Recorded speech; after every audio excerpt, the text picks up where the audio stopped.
ओम शांति। 3 जुलाई 2024। बाबा के महावाक्य। मीठे बच्चे, कलंगीधर बनने के लिए अपनी अवस्था अचल अडोल बनाओ। जितना तुम पर कलंक लगते हैं उतना तुम कलंगीधर बनते हो। प्रश्न। बाप की आज्ञा क्या है? किस मुख्य आज्ञा पर चलने वाले बच्चे दिल तख्त नशीन बनते हैं? उत्तर। बाप की आज्ञा है, मीठे बच्चे, तुम्हें कोई से भी खिटखिट नहीं करनी है, शांति में रहना है। अगर कोई को तुम्हारी बात अच्छी नहीं लगती तो तुम चुप रहो, एक दो को तंग नहीं करो। बाप दादा के दिल तख्त नशीन तब बन सकते जब अंदर कोई भी भूत न रहे, मुख से कभी कोई कड़वे बोल न निकले, मीठा बोलना जीवन की धारणा हो जाए। ओम शांति। भगवानुवाच आत्म अभिमानी भव। पहले पहले जरूर कहना पड़े। यह है बच्चों के लिए सावधानी।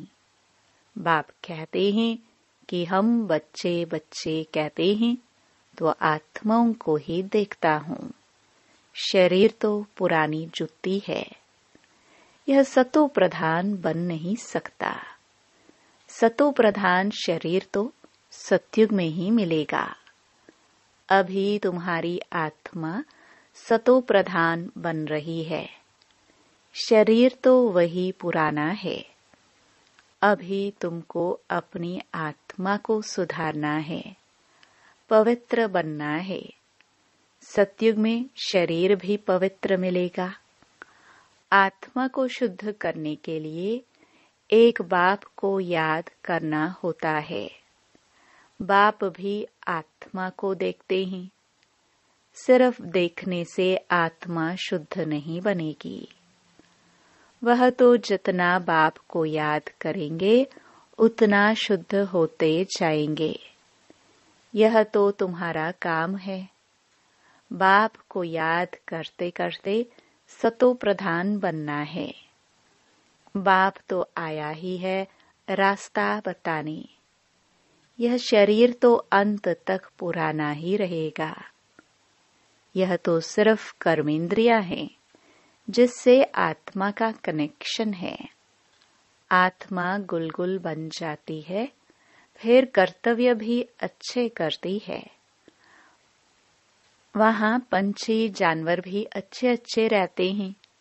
यहाँ चिड़िया मनुष्यों को देख भागती हैं।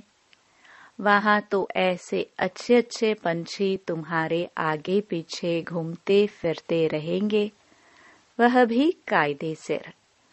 ऐसे नहीं घर के अंदर घुस आएंगे, गंद करके जाएंगे।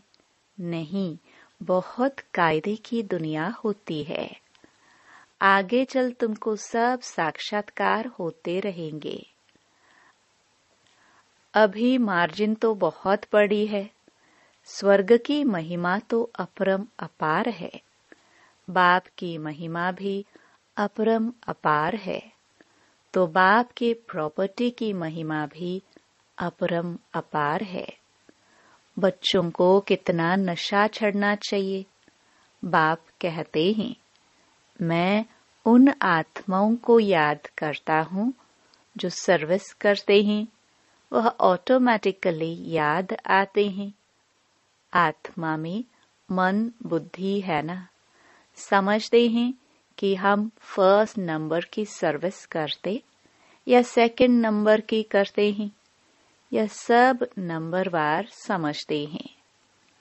कोई तो म्यूजियम बनाते हैं, प्रेसिडेंट गवर्नर आदि के पास जाते हैं। जरूर अच्छी रीति समझाते होंगे। सब में अपना अपना गुण है। कोई में अच्छे गुण होते हैं तो कहा जाता है यह कितना गुणवान है। जो सर्वसबल होंगे वह सदैव मीठा बोलेंगे, कड़वा कभी बोल नहीं सकेंगे। जो कड़वा बोलने वाले हैं उनमें भूत है। देह अभिमान है नंबर 1, फिर उनके पीछे और भूत प्रवेश करते हैं। मनुष्य बद चलन भी बहुत चलते हैं। बाप कहते हैं इन विचारों का दोष नहीं है। तुमको मेहनत ऐसी करनी है जैसे कल्प पहले की है। अपने को आत्मा समझ बाप को याद करो, फिर आहिस्ते आहिस्ते सारे विश्व की डोर तुम्हारे हाथों में आने वाली है। ड्रामा का चक्र है। टाइम भी ठीक बताते हैं। बाकी बहुत कम समय बचा है। वो लोग आजादी देते हैं तो 2 टुकड़ा कर देते हैं। आपस में लड़ते रहे, नहीं तो उन्हों का बारूद आदि कौन लेगा। यह भी उन्हों का व्यापार है ना। ड्रामानुसार यह भी उन्हों की चालाकी है।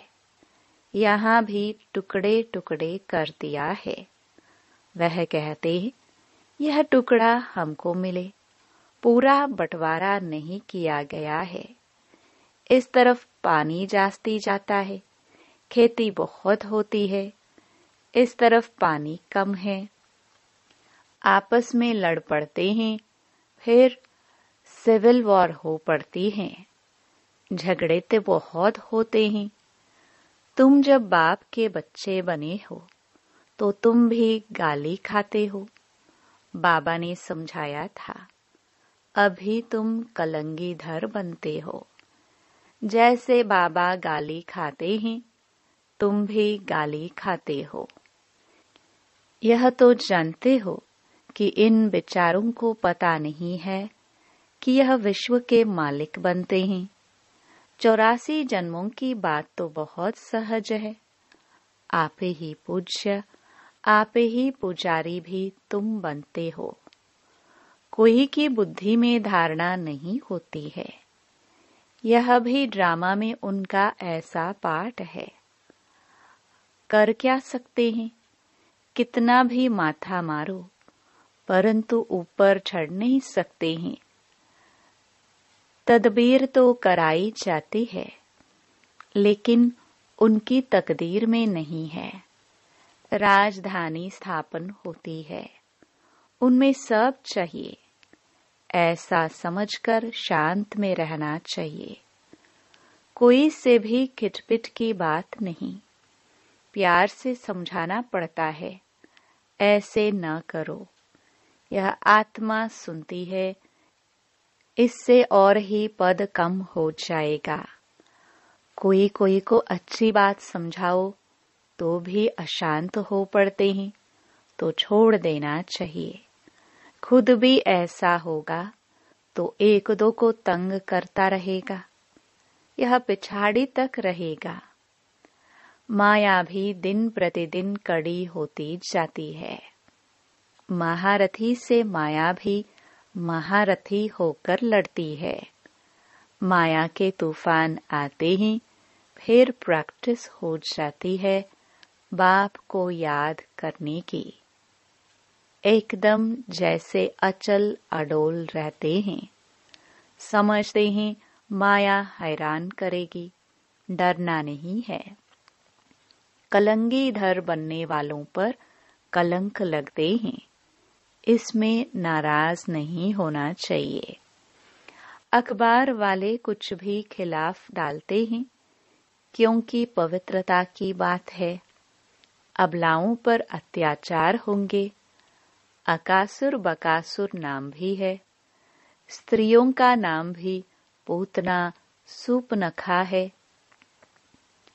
अब बच्चे पहले पहले महिमा भी बाप की सुनाते हैं।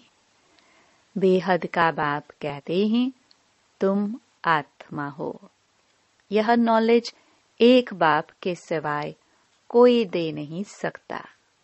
रचता और रचना का ज्ञान यह है पढ़ाई, जिससे तुम स्वदर्शन चक्रधारी बन चक्रवर्ती राजा बनते हो।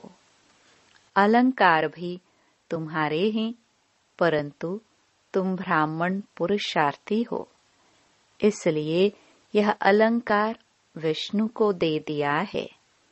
यह सब बातें आत्मा क्या है, परमात्मा क्या है, कोई भी बता नहीं सकते। आत्मा कहाँ से आई, निकल कैसे जाती? कभी कहते हैं आंखों से निकली, कभी कहते हैं भ्रुकुटी से निकली, कभी कहते हैं माथे से निकल गई। यह तो कोई जान नहीं सकता। अभी तुम जानते हो। आत्मा शरीर ऐसे छोड़ेगी, बैठे बैठे बाप की याद में देह का त्याग कर देंगे। बाप के पास तो खुशी से जाना है, पुराना शरीर खुशी से छोड़ना है। जैसे सर्प का मिसाल है। जानवरों में भी जो अकल है वह मनुष्यों में नहीं है।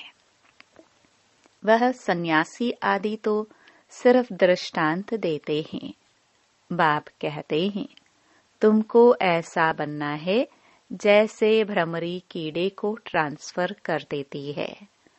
तुमको भी मनुष्य रूपी कीड़े को ट्रांसफर कर देना है। सिर्फ दृष्टांत नहीं देना है, लेकिन प्रैक्टिकल करना है। अब तुम बच्चों को वापस घर जाना है।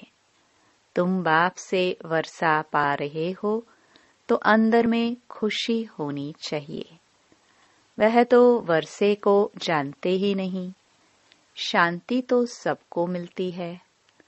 सब शांति धाम में जाते हैं। सिवाय बाप के कोई भी सर्व की सद्गति नहीं करते। यह भी समझाना होता है। तुम्हारा निवृत्ति मार्ग है। तुम तो ब्रह्म में लीन होने का पुरुषार्थ करते हो। बाप तो प्रवृत्ति मार्ग बनाते हैं।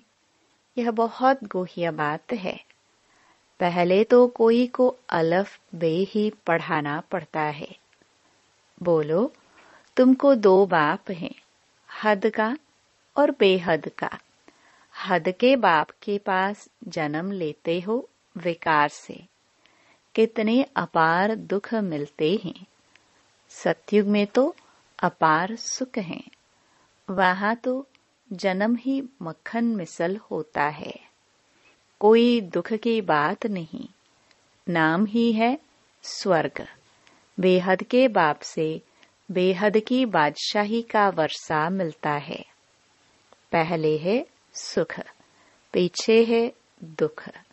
पहले दुख फिर सुख कहना रॉन्ग है। पहले नई दुनिया स्थापन होती है, पुरानी थोड़ी स्थापन होती है। पुराना मकान कभी कोई बनाते हैं क्या? नई दुनिया में तो रावण हो ना सके। यह भी बाप समझाते हैं तो बुद्धि में युक्तियां हो। बेहद का बाप बेहद का सुख देते हैं। कैसे देते हैं, आओ तो समझाए।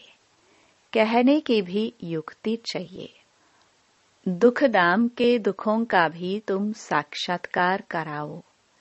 कितने अताह दुख है, अपरम अपार हैं। नाम ही है दुख धाम। इनको सुख धाम कोई कह नहीं सकता। सुख धाम में श्री कृष्ण रहते हैं। श्री कृष्ण के मंदिर को भी सुख धाम कहते हैं। वह सुख धाम का मालिक था, जिसकी मंदिरों में अभी पूजा होती है।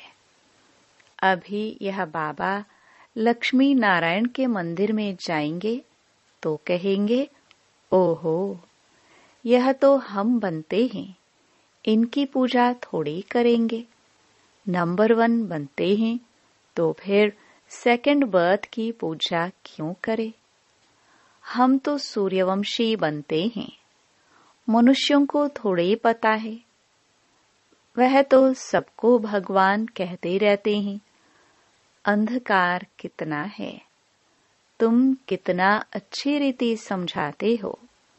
टाइम लगता है, जो कल्प पहले लगा था जल्दी कुछ भी कर नहीं सकते।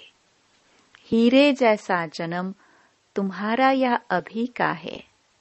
देवताओं का भी हीरे जैसा जन्म नहीं कहेंगे। वह कोई ईश्वरीय परिवार में थोड़े ही है। यह है तुम्हारा ईश्वरीय परिवार, वह है दैवी परिवार। कितनी नई नई बातें हैं। गीता में तो आटे में नमक मिसल है। कितनी भूल कर दी है श्री कृष्ण का नाम डालकर। बोलो, तुम देवताओं को तो देवता कहते हो, फिर श्री कृष्ण को भगवान क्यों कहते हो? विष्णु कौन है, यह भी तुम समझते हो। मनुष्य तो बिगर ज्ञान के ऐसे ही पूजा करते रहते हैं। प्राचीन भी देवी देवता हैं जो स्वर्ग में होकर गए हैं। सतो रजो तमो में सबको आना है। इस समय सब तमो प्रधान है। बच्चों को पॉइंट्स तो बहुत समझाते हैं। बैज पर भी तुम अच्छा समझा सकते हो। बाप और पढ़ाने वाले टीचर को याद करना पड़े। परंतु माया की भी कितनी कश्मकशात चलती है। बहुत अच्छी अच्छी पॉइंट्स निकलती रहती हैं। अगर सुनेंगे नहीं तो सुना कैसे सकेंगे? अक्सर करके बाहर में बड़े महारथी इधर उधर जाते हैं तो मुरली मिस कर देते हैं, फिर पढ़ते नहीं। पेट भरा हुआ है। बाप कहते हैं, कितनी गुह्य गुह्य बातें तुमको सुनाता हूँ, जो सुनकर धारण करना है। धारणा नहीं होगी तो कच्चे रह जाएंगे। बहुत बच्चे भी विचार सागर मंथन कर अच्छी अच्छी पॉइंट्स सुनाते हैं। बाबा देखते हैं, सुनते हैं। जैसी जैसी अवस्था ऐसी ऐसी पॉइंट्स निकाल सकते हैं जो कभी इसने नहीं सुनाई है।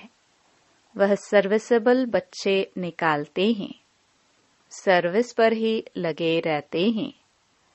मैगजीन में भी अच्छी पॉइंट्स डालते हैं तो तुम बच्चे विश्व का मालिक बनते हो। बाप कितना ऊंच बनाते हैं। गीत में भी है ना, सारे विश्व की बागडोर तुम्हारे हाथ में होगी, कोई छीन न सके। यह लक्ष्मी नारायण विश्व के मालिक थे ना। उन्हों को पढ़ाने वाला जरूर बाप ही होगा। यह भी तुम समझा सकते हो। उन्होंने राज्य पद पाया कैसे? मंदिर के पुजारी को पता नहीं। तुमको तो अताह खुशी होनी चाहिए। यह भी तुम समझा सकते हो, ईश्वर सर्वव्यापी नहीं। इस समय तो 5 भूत सर्वव्यापी हैं। एक एक में यह विकार है। माया के 5 भूत हैं। माया सर्वव्यापी है। तुम फिर ईश्वर सर्वव्यापी कह देते हो। यह तो भूल है ना। ईश्वर सर्वव्यापी हो कैसे सकता? वह तो बेहद का वर्षा देते हैं, कांटों को फूल बनाते हैं। समझाने की प्रैक्टिस भी बच्चों को करनी चाहिए। अच्छा, मीठे मीठे सिखिलदे बच्चों प्रति मात पिता बाप दादा का याद प्यार और गुड मॉर्निंग। रूहानी बाप की रूहानी बच्चों को नमस्ते। धारणा के लिए मुख्य सार। पहला, जब कोई अशांति फैलाते हैं या तंग करते हैं तो तुम्हें शांत रहना है। अगर समझाने मिलते हुए भी कोई अपना सुधार नहीं कर सकते तो कहेंगे इनकी तकदीर, क्योंकि राजधानी स्थापन हो रही है। दूसरा, विचार सागर मंथन कर ज्ञान की नई नई पॉइंट्स निकाल सर्विस करनी है। बाप मुरली में रोज जो गुह्य बातें सुनाते हैं वह कभी मिस नहीं करनी है। वरदान, पवित्रता को आदि अनादि विशेष गुण के रूप में सहज अपनाने वाले पूज्य आत्मा भव। पूजनीय बनने का विशेष आधार पवित्रता पर है। जितना सर्व प्रकार की पवित्रता को अपनाते हो उतना सर्व प्रकार से पूजनीय बनते हो। जो विधि पूर्वक आदि अनादि विशेष गुण के रूप से पवित्रता को अपनाते हैं वही विधि पूर्वक पूजे जाते हैं। जो ज्ञानी और अज्ञानी आत्माओं के संपर्क में आते पवित्र वृत्ति, दृष्टि, वाइब्रेशन से यथार्थ संपर्क संबंध निभाते हैं, स्वप्न में भी जिनकी पवित्रता खंडित नहीं होती है वही विधि पूर्वक पूज्य बनते हैं। स्लोगन, व्यक्त में रहते अव्यक्त फरिश्ता बनकर सेवा करो तो विश्व कल्याण का कार्य तीव्र गति से संपन्न हो। ओम शांति।